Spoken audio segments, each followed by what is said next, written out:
my beautiful traders. How's the Merkaba family doing today?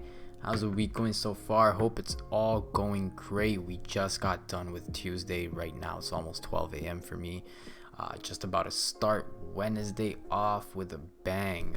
I'm just about to record this, head to bed, and tomorrow I will update you guys even more on the fundamental situation. But just wanted to give you guys a quick little update. We have seen some pretty nice risk off moves. Why do I say the risk off? Well, dollar has been rising, gold's been falling. As we know, I sent over this article with the PDF on the gold and the dollar, the relationship between them. It basically explains why the dollar has been seen as more of a safe haven as opposed to gold being seen as a safe haven. And the short version of that is just, hey, think about it. In a pandemic or a recession, investors think, hey, I want dollars. It's the most liquid currency in the world.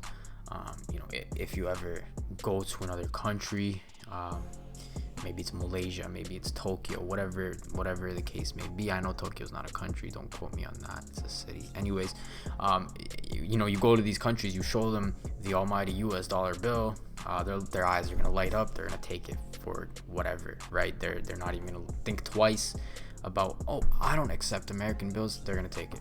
Just like that, investors have those googly eyes for the dollar, and that's sort of why it's seen as more of a safe haven in these times, right? In these times like a recession or a pandemic, it is seen as a safe haven, and the past 4 or 5 months back that fact up. If you want to back test it with the news, back test it yourself. But yeah, that's the reason gold had such a steep fall, because of these risk on flows, because the dollar has been rising so rapidly and gold is inversely correlated with the dollar, as we know. Just to prove that even further, let me just show you the relationship with the dollar and gold. And yeah, there we go. So anyways, why was it risk off today? Fundamentally, well, we had disappointments on the US stimulus front, right? We had Johnson & Johnson pausing vaccine trials. Then we had Eli Lilly pausing vaccine trials, which is two big companies pausing their trials in 2 days. Not good at all, right? Not good at all.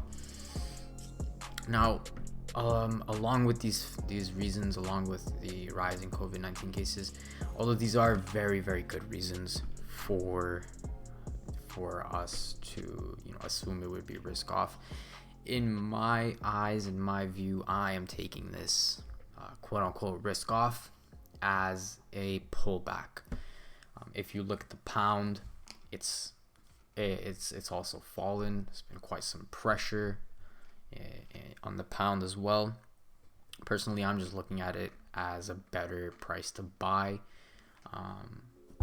and that's just my personal view on it, just because we have, if we look at the dollar, we've had this downtrend for quite a while, since the 24th of September, and a pullback was inevitable. If we look at stocks, a pullback was inevitable as well, right? We needed this pullback, but focusing on the dollar, we had this nice pullback, and now in my eyes, I think as long as things don't get too crazy with the news, I think we should start seeing this falling back down to these lows at least. That's just what I'm looking for. But to be clear, I'm not trading the dollar, I'm not trading gold as of yet. As of October 13th, 2020, 11:58 p.m. I am not trading gold. The only thing I'm trading right now is the pound, and I'm long on that. Now let's talk about the pound and the euro. So Brexit negotiations have more uncertainty. Surprise, surprise. Now I laid this out in the PDF sent over here. If you just head over to the fundamentals section, you will see the Brexit situation explained. And basically in the PDF, I explained how there's gonna be political posturing, there's gonna be back and forth, but at the end of the day, my belief is, and the general market belief is, that they will come to a deal, and that's why the optimism is still remaining. That's why we haven't really seen the pound falling too hard, right? It has fell, yes, I know, but it hasn't broken structure. It's still in this uptrend sort of phase, right? So basically what happened is the EU wanted more concessions from the UK, which basically means they want the UK to compromise on more things, which obviously the UK isn't going to want to do, but you know how it is, the political posturing game of chicken. I read that earlier today. It was pretty funny to me, these two, they bicker a lot, they fight a lot, but at the end of the day, they do end up coming to an agreement, because again, guys, it is in the best of both parties' interest, the UK and the EU, amid this whole pandemic, COVID-19, rising cases. They've never needed a deal, a more smooth transition before than right now, and I don't think they're gonna let things get in the way of them making a deal. But anyways, the London mayor said that it's inevitable London will pass a quote-unquote trigger point to enter tougher coronavirus restrictions in the next few days. Then the Dutch Prime Minister announced new COVID-19 restrictions. Now, yes, these 2 points, they aren't good. But then again, you guys need to realize the market has been shrugging off news like this broadly, right? Rising cases, more lockdowns. The market has been shrugging it off. Why has the market been shrugging it off? Well, in my eyes, the market's been shrugging these things off just because as of yet, it hasn't really affected any economic output, any economic activity, any global activity. It hasn't affected any data points, any CPI, employment, any GDP. It hasn't negatively affected it since these newer lockdowns have began. And so the market is just shrugging it off at the moment. That's what it seems like to me. And to back this up, the G20 committee, the G20 draft committee, they stated that the economic outlook globally is looking much less negative, with global activity showing signs of recovery, which backs up what I just said. So, just taking that into consideration, keep that in the back of your mind. The lockdowns and restrictions and whatnot, it could prove to be a theme in the future, but as of now, not really affecting anything, being highly ignored. Then the Bank of England Governor Bailey says we need to consider negative rates. Now, guys, we've heard this time and time again. I swear we hear this guy say we need to consider negative rates every week.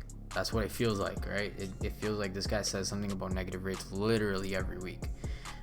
And just don't pay too much attention to it. Remember in the course how it says, buy the rumor, sell the fact.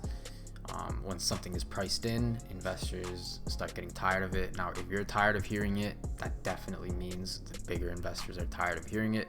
And, they're not really going to take much action on this. And until the Bank of England actually decides to actually enforce these negative rates and not just talk about them, this negative rate talk isn't affecting anything. All right, moving on. Just to clear it up for the newer people who might have seen, negative rates, let me sell. No, it's not how it works, guys. It's already been priced in. They've been talking about this for a while, and until they actually take action on it, it's not gonna affect the market. Moving on, tomorrow UK Prime Minister Johnson, EU Commissioner von der Leyen, and the EU Council President Michel Barnier will be holding a conference tomorrow.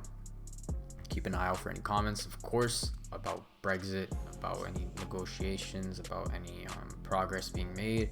I don't think any progress is going to be made on this phone call, on this conference, but keep an eye out anyways, right? Anything could happen. Personally don't think anything will happen, but we will update you guys. Then we have some news out of China. China is considering to decide to halt imports of Australian coal as the relations between the two nations deteriorate. Now, of course, this isn't great for the Australian dollar, which is pretty weak at the moment. And given this fact, given this risk-off type of flow that we're seeing with the stimulus, then on top of that, Biden is actually on top of the polls. Remember how we talked about if Biden comes out on top, it's going to be seen as more of an uncertainty, and so risk-off, right? Now, just given all these things, personally, I am looking at GA longs. So the pound Aussie, I'm looking at longing that. I'm just looking for a couple of technical confluences to line up, but that's my choice of the week. If we look at a quick France and Italy update of the coronavirus cases, there are 12,993 more cases today reported. The previous was 8,500. And then in Italy, 5,900 today, and the previous was 4,600. So yeah, overall, guys, the main idea I'm looking for and I'm favoring at the moment is pound Aussie long. To me, this is the best opportunity out there fundamentally at the moment. So I'm just waiting for a technical entry at the moment. And yeah, that's it for me pretty much. I will update you guys, but I'm thinking I should only make these type of videos maybe once a week, just because looking at the views, not even a lot of people watch them. So just to bring you guys more value, I feel like I should be doing, maybe a PDF style, text style, these type of things. So, I understand you guys don't really have time to watch videos and whatnot. And just for that reason, I may just be doing this once a week. Let me know what you guys think. As always, have a beautiful trading week and take care.